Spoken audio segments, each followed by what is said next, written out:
고린도 후서 5장 4절 말씀, 이 장막에 있는 우리가 짐진 것 같이 탄식하는 것은 벗고자 함이 아니요 오직 덧 입고자 함이니 죽을 것이 생명에게 삼킨 바 되게 하려 함이라.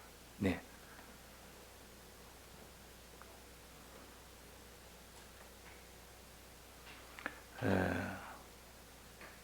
생명이라는 것은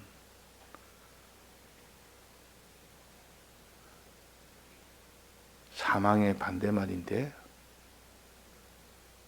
사망은 하나님과 연결이 끊어진 것이 사망이요, 생명은 하나님과 연결된 것이 생명입니다.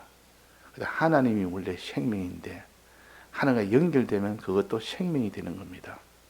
하나가 연결돼도 생명, 열이 연결돼도 생명.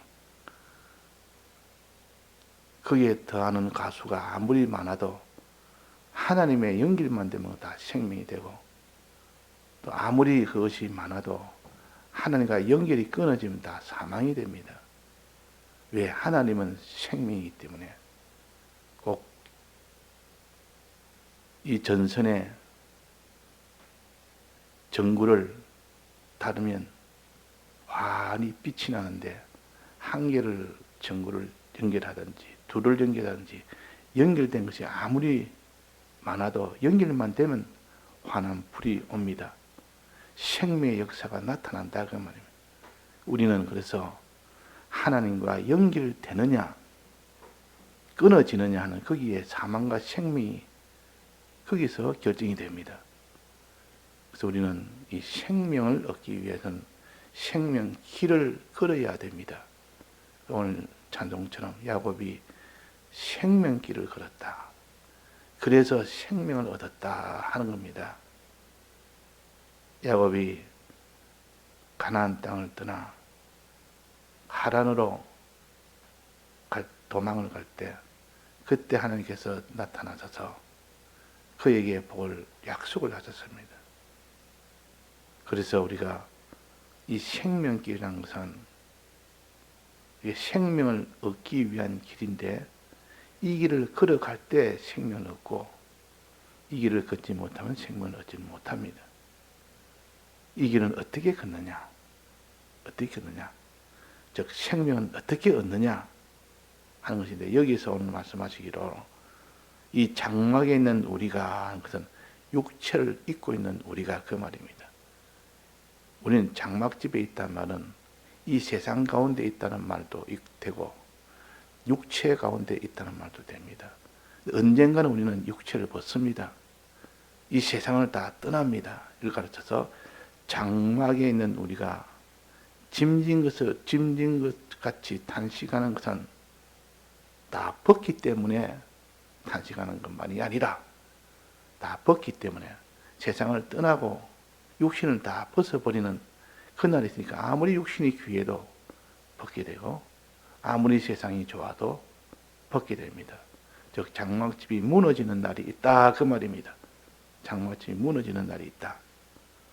이 장막집이라는 것은 기한에 한정되어 있고, 그렇기 때문에 언제까지나 이 세상이란 장막, 자기 육신이라는 장막을 언제까지나 있을 수 없습니다. 때가 되면 다 무너지게 되어 있습니다. 무너질 장막집이라 그랬습니다.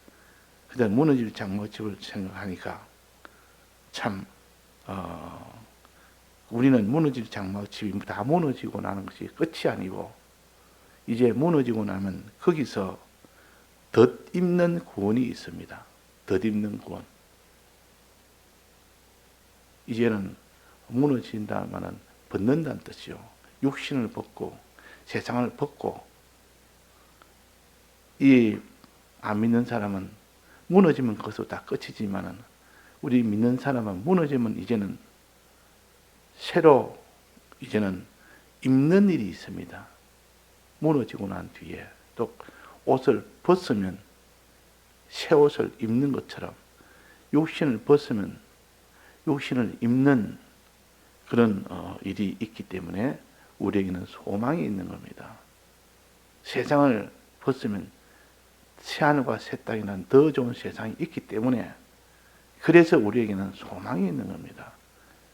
그래서 우리는 장막집이 무너지면 울 일이 아니고 탄식할 일도 아니고, 우리는 덧입는 그날이 있다. 새 몸으로 덧입는 그날이 있고 새하늘과 새 땅으로 이렇게 덧입는 그날이 있다, 그 말입니다. 그러니까 무너진단 말은, 육신이 무너진단 말은 새 몸으로 부활한 그날이 온다는 뜻입니다. 그 내 몸이 점점 쇠해지고 낡아지고, 그래서 나중에는 죽을 때가 점점 가까우면 이제 부활할 날이 가까웠다. 신령한 몸으로 부활할 날이 가까웠다. 신령한 기능으로 다시 살아날 일이 가까웠다. 오히려 무너지는 것이 더 좋은 겁니다. 무너진 날이 왔단 말은 새 몸을 입는 날이 가까워서 좋을 거 아닙니까? 우리 어릴 때는 아주 물질이 이렇게 가난한 때입니다. 먹는 것도 옷도 그렇고. 그래서 보통 제가 어릴 때는 명절이 오면 그때는 새 옷을 입습니다. 명절이 오면. 아무리 가난한 집이라도 명절날이 오면 그 명절 전에 시장을 봐서 거기서 아이들 옷을 갖다가 새 옷을 사옵니다. 부모가 그 새 옷을 명절에 입히기 위해서 새 옷을 사옵니다. 그러면 그 옷을 보니까 너무 좋단 말이에요. 그 참 못 입고 헐벗던 그때라 새 옷을 사오니까 너무 좋아서, 야, 그날은 내가 새 옷을 다 입게 된다. 그러니까 그날이 얼마나 기다리시는지. 이제 명절이 다가오면 그때 어머니가 사놓은 그 새 옷을 이제는 입는 겁니다. 신사가 되는 겁니다. 늘 끄지지 않은 그런 옷을 입다가 그날은 신사 옷을 입는 겁니다. 양말도 새 양말. 내가 전부 새 것으로 싹 갈아입는 날입니다. 그래, 그날 아침에는 얼마나 기분이 좋은지, 이제 새 옷을 가져가다 입어라 하고 새 옷을 내줍니다. 또 양말도 새 양말 신으라 하고 내주고, 뭐 속옷도 그렇고 모든 것을 새 것으로 싹 다 갈아 입힙니다. 그날은 기분이 그렇게 좋은 날이요. 왜? 새 옷을 입으니까. 지금까지 입는 옷은 그런 옷이 아니라 그 말이에요. 그런 것처럼 우리는 육신을 벗을 날이 옵니다. 이 육신이 얼마나 참 병들고 아프고 낡아지고 쇠해지고 늙고 전부 다 초하게 되고, 이제 그것을 벗고 신령한 몸, 새 몸을 입는 그날이 오고, 이 세상이라는 세상, 이 세상을 다 떠나서 새하늘과 새 땅이라는 그 나라를 이제는 가게 되니까, 그날 가게 되니까 너무 좋은 겁니다. 새하늘과 새 땅이라는. 그래서 명절날에는 또 이제 모여서 다, 친척들도 다 모여서 거기서 다 식사도 같이 하고 그렇게 다 합니다. 근데 그날이 또 얼마나 좋은지, 만나고 모이는 날이 얼마나 좋은지. 또 세배하면 세뱃돈도 주지. 그렇게 해서 그날에는 용돈도 많이 생기고 아주 좋은 날이요. 그러니까 우리에게는 이 세상의 명절인, 우리가 새 옷을 입고 새 음식을 먹고 새 용돈도 받고 이렇게 되는 날이기 때문에 얼마나 좋은지, 어린 마음에는 최고의 좋은 겁니다. 우리 기독자도 이 땅에 육신이 다 쇠해지고 벗는 날이 제일 좋은 날이다 말이에요. 새 옷을 입기 위해서 벗는 겁니다. 그래서 장례식에는 이제 헌 옷을 다 벗어서 이 땅에다가 보관했다가 주님 오시는 그날에는 새 옷을 내줍니다. 우리를 부활의 몸을 내줍니다. 부활의 몸을 입고 어디에 가느냐? 친척들이 다 모여서 식사하고 이렇게 맛있는 음식 먹는 그 장소에 가서 그 음식을 먹고 그 장소에서 세배하고 용돈도 받고 하는 것처럼 하늘나라 가면 이제는 이 땅에 있는 세상은 다 떠나고 새하늘과 새 땅에 가는 그 기쁨이 얼마나 크며 거기서 받을 그 모든 맛난 음식과 거기서 받을 그 모든 많은 소유를 내가 용도를 가지게 되니까, 자, 이 하늘나라는 이런 나라예요. 이런 하늘나라, 이런 자기의 신령한 몸 입는 그날이 이것이 다 생명이라. 그날은 다 생명을 얻는 겁니다. 하늘과 연결됐을 때만 이런 복이 오는 겁니다. 자, 그러면 아무나 다 이 생명을 얻습니까? 아닙니다. 우리의 영과 심신의 형체는 우리가 노력하고 수고하지 않아도 믿는 것도 필요 없고 행하는 것도 필요 없고 하나님 택함에 따라서 그에게 생명을 주십니다. 이걸 기본 구원이라 그러고 이걸 기본 생명이라 그럽니다. 이것을 받게 되지만, 그러나 그게 소유가 되고 영광이 되고 존귀가 되는 그런 생명은 아니라고 합니다. 그 생명은 조건이 있습니다. 이 생명을 얻으려면, 건설구원의 이 생명을 얻으려면 조건이 있는 겁니다. 어떤 조건? 첫째는 믿음이라는 조건입니다. 믿어야 생명을 얻습니다. 마음으로 믿는 거.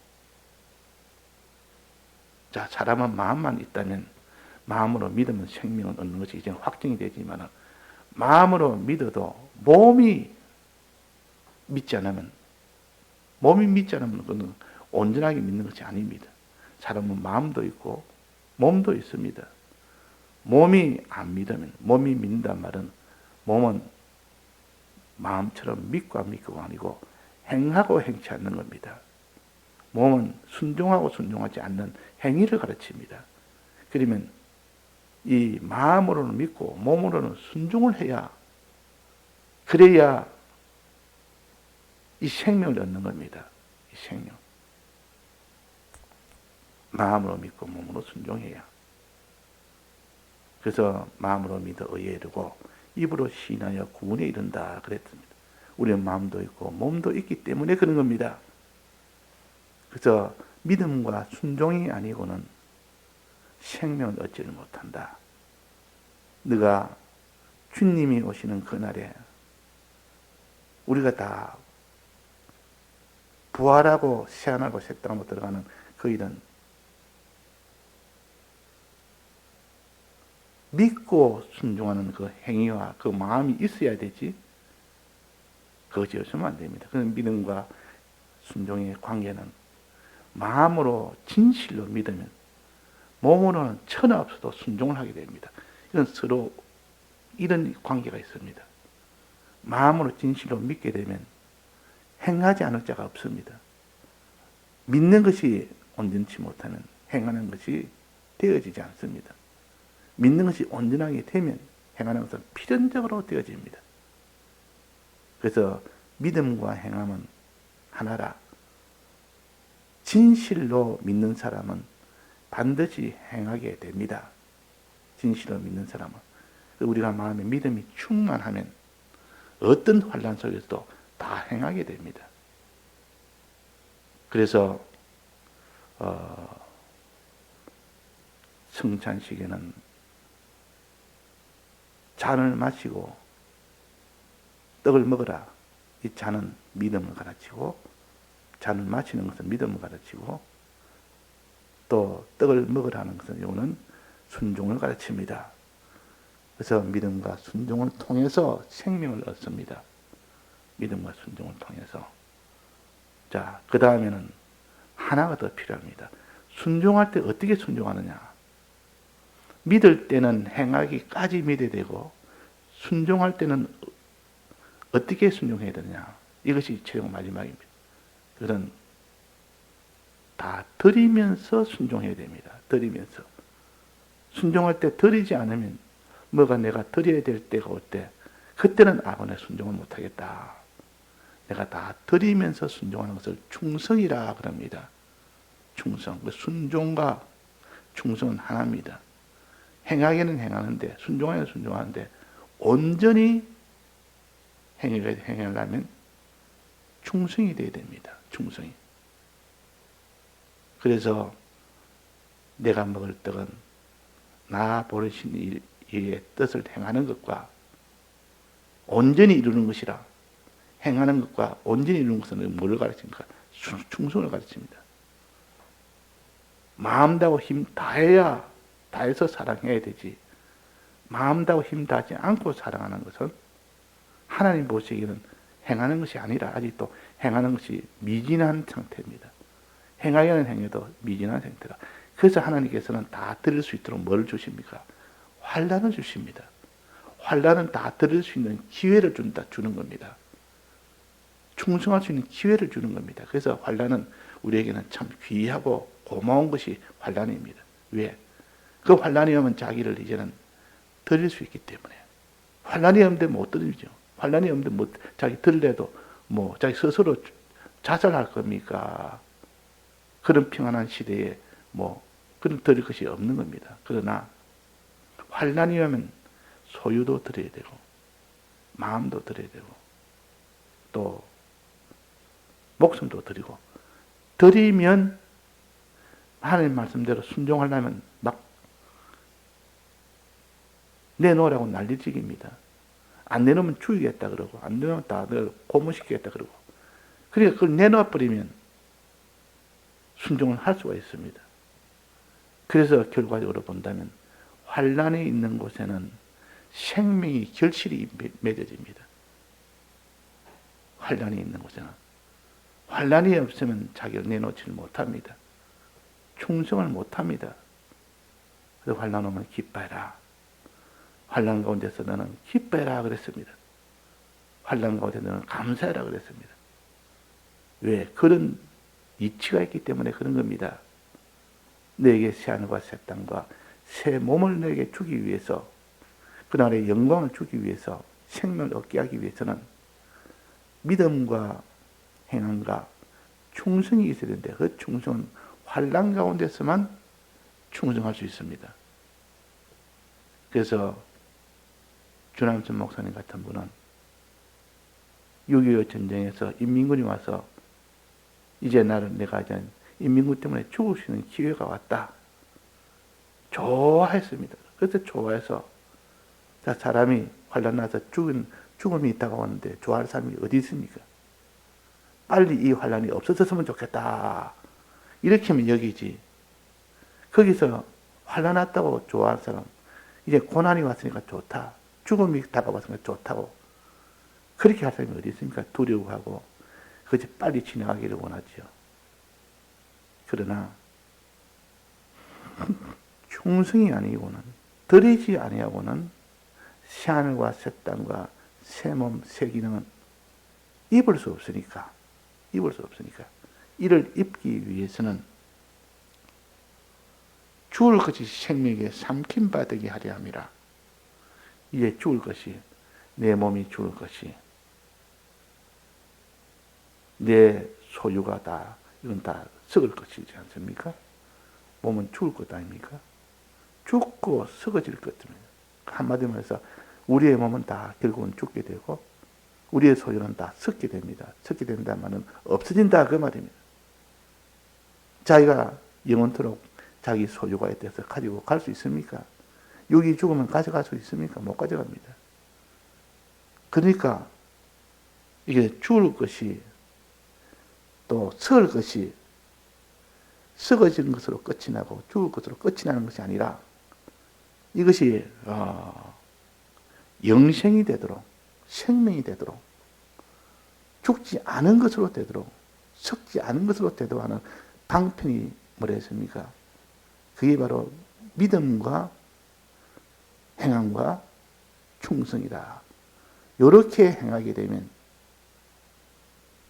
그것이 썩을 것이 썩지 아니할 것으로 가집니다. 이것이 생명이요. 죽을 것이 죽지 않을 것으로 가집니다. 이 영생의 생명이요.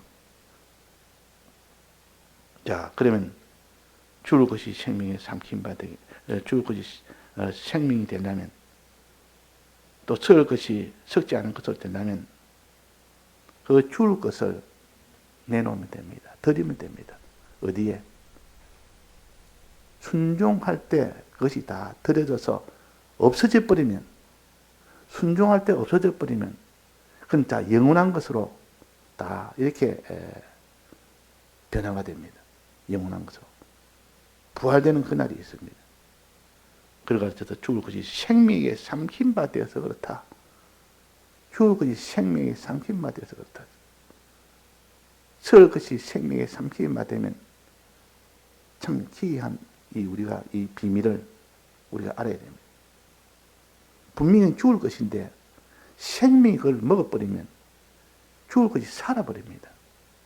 썩을 것인데 썩은 것을 먹어버리면 그것이 썩을 것이 살아버립니다. 썩지 않을 것으로 변해버립니다.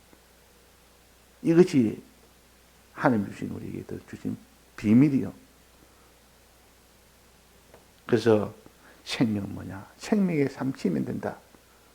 생명은 하나님이 우리의 생명이시요.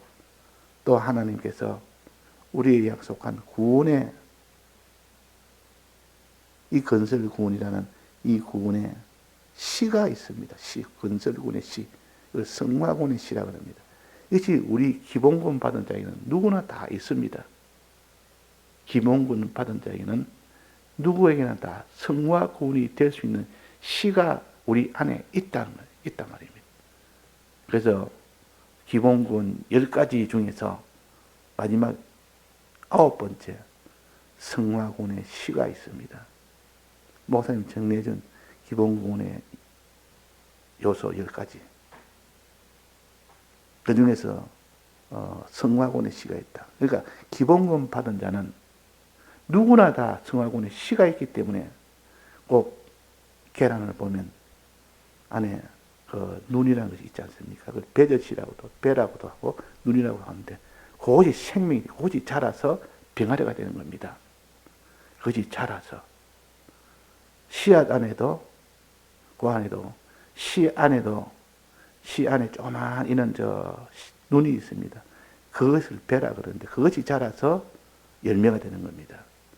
쌀알도 보면 안에 조그마한 한 부분이 흰 부분이 맨 윗부분에 있습니다. 그것이 눈이고 배인데 그것이 자라서 나중에 낫알이 됩니다. 벼알이 됩니다. 그래서 어느 시든 안에는 다 눈이 있다.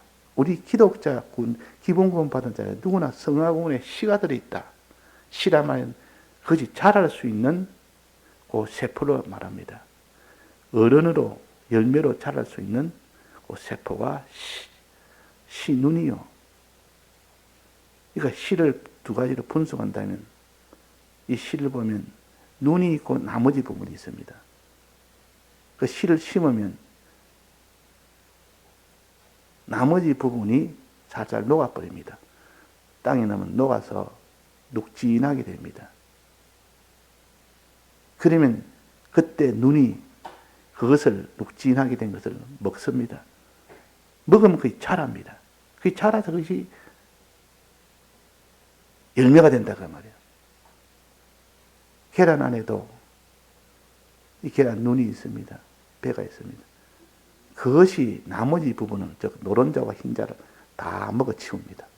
그 양식이요. 그게 노란자도 양식이고 흰자도 양식입니다.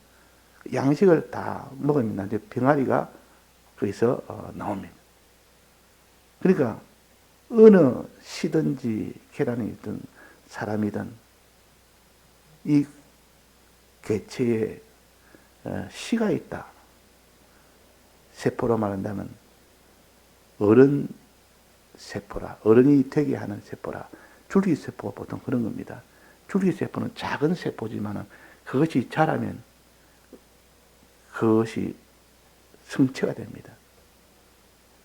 그러니까 손이라는 그 세포가, 성체세포가, 줄기세포가 이제 자라면 손이 되고, 눈이라는 그 성체세포가 자라면 눈이 되고, 이렇게 모든 세포가 다 기본적으로 다 갖춘 것이 줄기세포라 보통 그러고, 이거 신앙적으로 말한다면 성화구원의 씨라 그럽니다.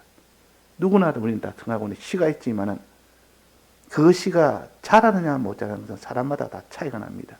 믿는 사람이라도 똑같이 성화군의 시는 가졌지만은 차이가 있단 말이에요.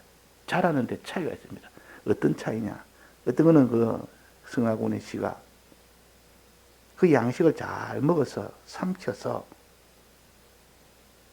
잘하는 경우도 있고, 성화군의 시가 먹지 못해서 잘하지 못한 경우가 있습니다.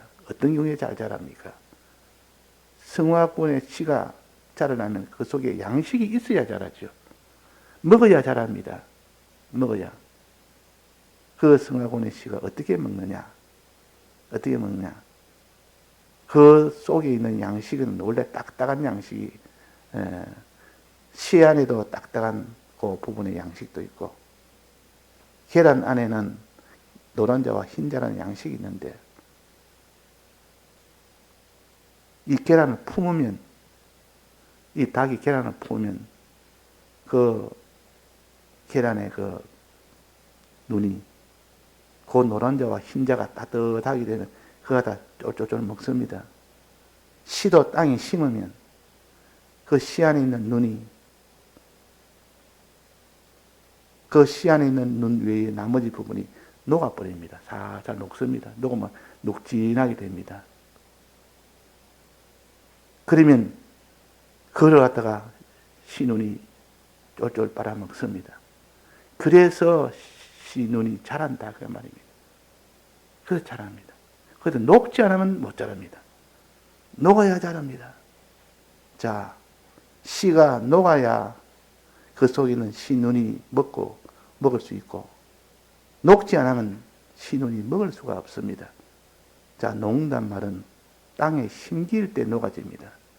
그래서 하늘의 미랄이 떨어져 심기면은, 땅에 심기면은 거기서 씨눈이 먹고 자랄 수 있고, 심기지 않으면 먹고 자랄 수 없습니다. 씨를 실에 달아가지고 공중에 매달아 놓으면 그것이 씨가 서 자라겠습니까? 씨가 빼짝 말라서 아무리 달아놔도 자라지 않겠습니까? 자라지 않습니다.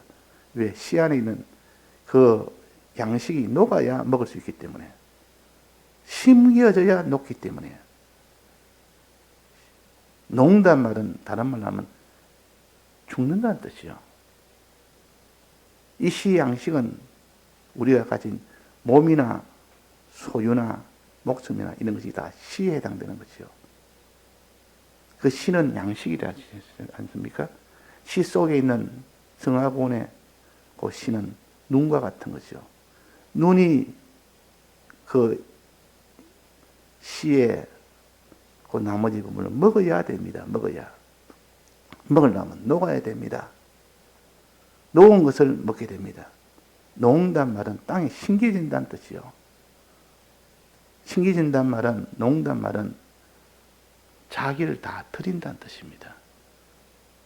몸도 드리고, 소유도 드리고, 마음도 드리고, 목숨도 드리고, 다 드려지는 것이 녹는 것이요. 안 녹는데 그 씨가 먹을 수 있습니까? 못 먹습니다. 녹아야 된다. 우리는 다 하나님 앞에 녹아져야 됩니다. 자기 몸도 녹아져야 되고, 자기 소유도 녹아져야 되고, 마음도 녹아져야 되고, 자기 목도 녹아져야 되는데, 이거를 안 녹아지려고 그냥 버티고 있으니까, 안에 있는 성화군의 씨는 먹지를 못하는 겁니다. 씨눈이 먹지를 못하는, 못 먹으니까 자라지를 못하죠. 열매가 안 맺히는 겁니다. 그래서 우리가 구원의 열매를 맺으려면 녹아야 된다. 죽어야 된다. 하늘의 미랄이 떨어져야 된다. 땅에 심겨야 된다. 그 말이에요. 떨어진다면 심긴다 뜻이요. 심겨지면 녹게 되고, 녹게 되면 그 안에 있는 눈이 먹게 되고, 삼키게 되고, 삼켜지면 그 씨가 자라게 됩니다. 자, 이것이 자연계시로 우리에게 이 영적인 구원도리를 가르쳐 주십니다. 그러니까 우리가 알기가 훨씬 더 수월합니다. 이 자연계시는 눈에 보이는 실상 아닙니까?